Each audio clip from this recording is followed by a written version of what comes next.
What's the deal? It's your boy AJ for the win back again. And today we gonna do a little reaction to Warren Cali, who just posted a video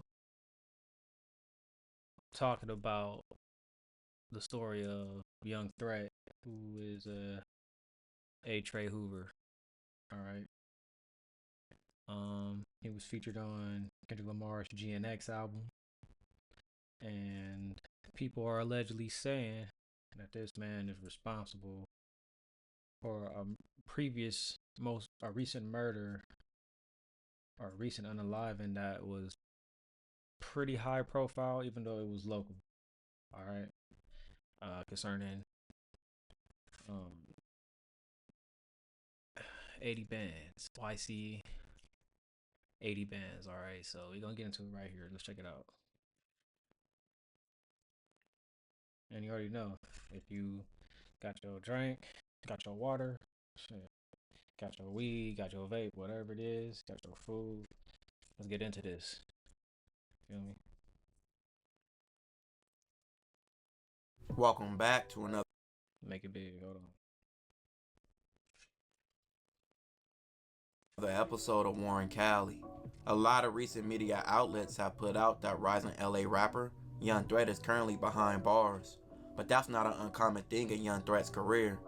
Now, Young Threat's life would start early in his childhood, being influenced by the area he would later claim, which would be the Hoovers, and the A. Trey Hoovers to be exact. His mom and dad spent a lot of time in jail, missing major points of his life, and his whole family was from his gang, so it was easy to transition to the streets as he got older, and he became more aware of his surroundings and felt he never had a choice but the streets. The A. Trey Hoovers are one of the most known Hoover sets, and their area is one of the most dangerous in South Central, with having a long list of rivals and a community that's highly poverty stricken.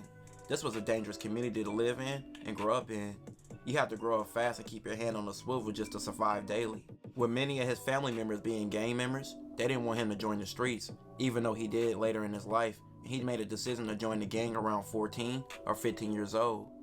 Joining the streets for many young gang members seemed fun at first. They hang around older members and peers, drinking, smoking, messing with females, and feel belonging to something. But it gets real, and the fun goes away. We're going. Yeah, man. Up close, you know what I'm saying? Some of that might look like fun to y'all, but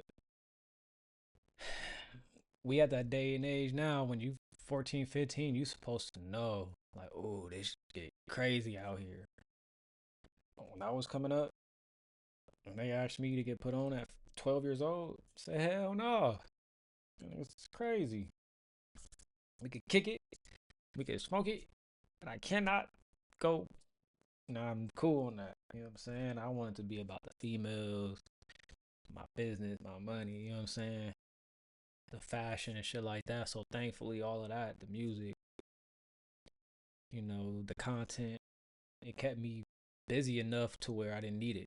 You know, my mom put me in after school programs, karate, whatever I wanted to do, as long as it was something productive. She supported, found the money to put me through that shit.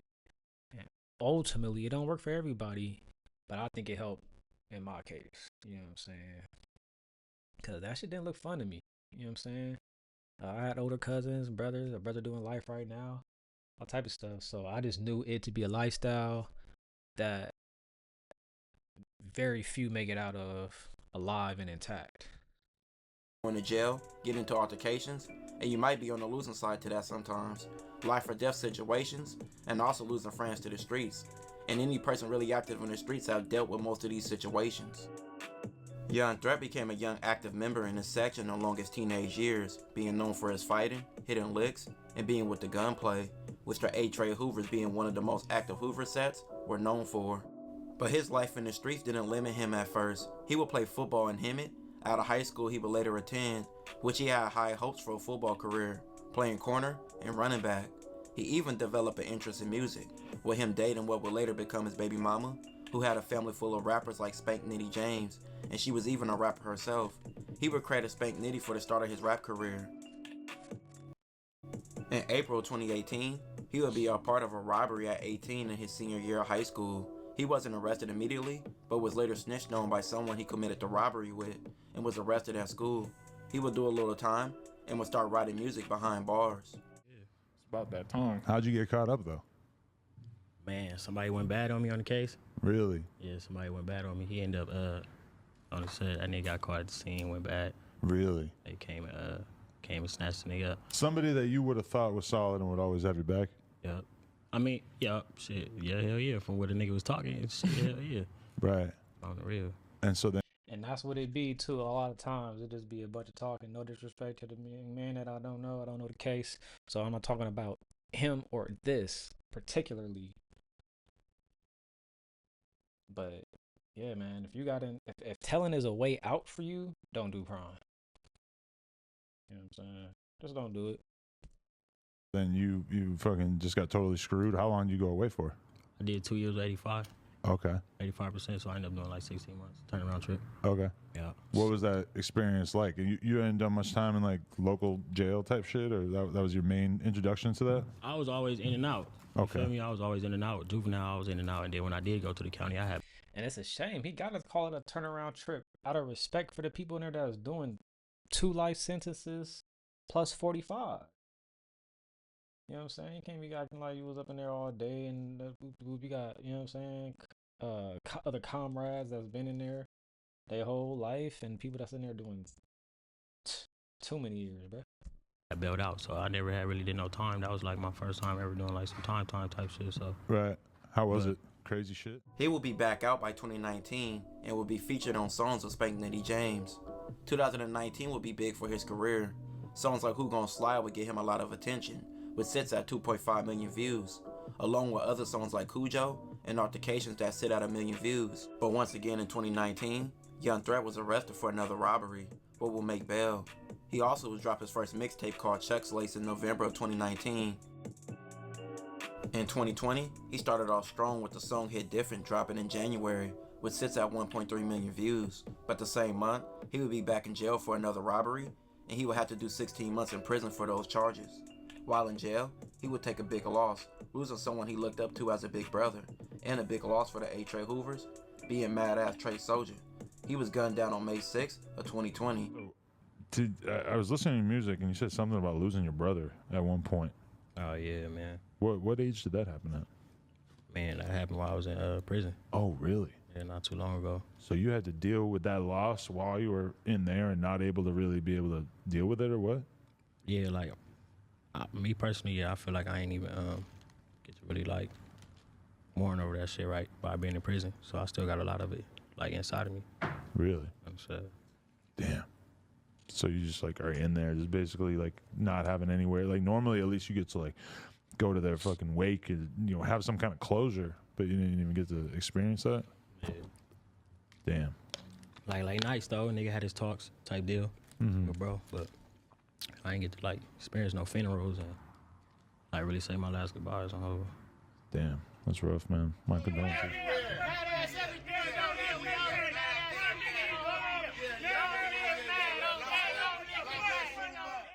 After his release in 2021, Young Threat released a song on Back and a host of other songs. By the time he was released, another A. Trey Hoover rapper, Treyway 6, would begin to create a buzz. So both Treyway and Young Threat would collab on several songs, and they all racked in hundreds of thousands of views. But once again, Young Threat racked up several charges in 2021. Man, Treyway might as well go ahead and put the K back on the end of his name, man. It's over with. The reason why you did it, it's no longer needed, bro. Go ahead and throw that shit back on the end of that. Including multiple robberies, a firearm possession, and driving with a suspended license, putting more stoppage on his career, making being in and out of jail an endless cycle. Even with more charges, more music will follow in 2022 for Young Threat, and will be up to this point, will be one of his most consistent years, dropping over 10 videos and several collabs on other artists' songs and his own records. At the end of 22, he will release a tape called Still in the Trenches. In 2023, he continued dropping several songs, trying to further his career, and in the summer of 2023, he dropped a tape called It Was Never Going to Be Easy. But by the end of 2023, he was once again booked on an assault with a firearm on a person, which he was later released by the end of 2023, and he would drop the song I'm Back Part 2. Damn. This is a legitimate career street nigga. Straight up. And that is not necessarily a bad thing. I need everybody to stop trying to act like, nigga, Listen, dude. The capitalist system that we are on, and I hate to get philosophical all the time, but the system that we're on is made of haves and have-nots, okay? And we can go back in time and look at other scenarios of have and have-nots. The haves are usually the people who are running the show. Just because you got a job don't mean you're a have. Just because you was able to buy a Christmas gift and pay your rent and your car note don't mean you're a have. You might still be a have-not, okay? So to me, the have-nots are like the equivalent of like runaway slaves. You got to go get it out of the system, because the capitalistic system that has an unemployment rate that they know and have data and job data and CPI, which is consumer price index data, which basically shows people how much spending, what people are spending money on, et cetera, et cetera. They know there is not jobs. That's why they talk about creating jobs. So we live in a system where sometimes there is no work, okay? But just because there's no work don't mean your hunger and need for shelter is going to go away. Ergo, you got to hop off, you got to get outside and go get it. So I don't discriminate. I don't judge.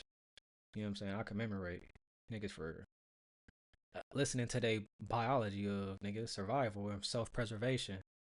If they're not going to cut the check, I'm going to go get one myself. Now, as far as the senseless murder and shit, I can't really speak on that. To end the year. From this point on in 2024, it seemed like he began to fully lock in, releasing 3 tapes that year, with the first being South Central Baby, followed by 83 Ways Out, and It Gets Greater Later. But with all the work he was putting in, the biggest break of his life and career would come, being featured on Kendrick Lamar's critically acclaimed album, GNX, on a song with the same name as the album. This gave Young Threat the looks he was always needing, gaining national attention on a superstar's album. But with personal issues going on in his life, he didn't fully capitalize like many thought he would. He would release a tape in 2025 called Reincarnated, but wasn't heard from much after April 2025. But by August of 2025, it's crazy because, like, and it might still be too early to tell, but like 90% of the people who are featured in one way or another on that GNX album there, they didn't really capitalize off of it. And I don't know what type of business they got going on, but they were supposed to take whatever money came from that, if anything at all, and put it right back into their next situation. These niggas probably went and bought packs and guns and all type of shit, and I understand, but it defeats the purpose of what you're trying to do. his community would take major hits. 2 separate shootings led to over 15 people being shot and 3 dying. The first being at a party being held for the A. Trey Hoover's Hood Day. Here off of 14th Street in Paloma in downtown Los Angeles. Right now, we can confirm that 2 people have died and 6 others have been That's a mass hurt shooting. in this shooting here in downtown Los Angeles. Off into the distance, you can see the investigation as homicide investigators try to piece together exactly what took place. But The second shooting one happened when multiple Hoovers were hanging out in front of a liquor store in their hood, when enemies would pull up and begin firing. 2:30 this afternoon, there's a school right across the street. Karen Bass knows she got some nephews and cousins that's out there gang banging, doing all type of shit. Look at her. Fuck with Karen Bass though, that's the homie. That's the time generally that the school is letting out the senselessness and the callousness of where they did it and when they did it. A woman and 4 men standing outside a market in that strip mall were shot. 2 are in critical condition. The victims range in age from 19 to 35 years old. There were several vehicles that fled from this location. Police believe the shooting may be gang-related and say the gunman drove up and fired. And just a few months later, a young A. Trey Hoover member was killed after leaving a party at the age of 15.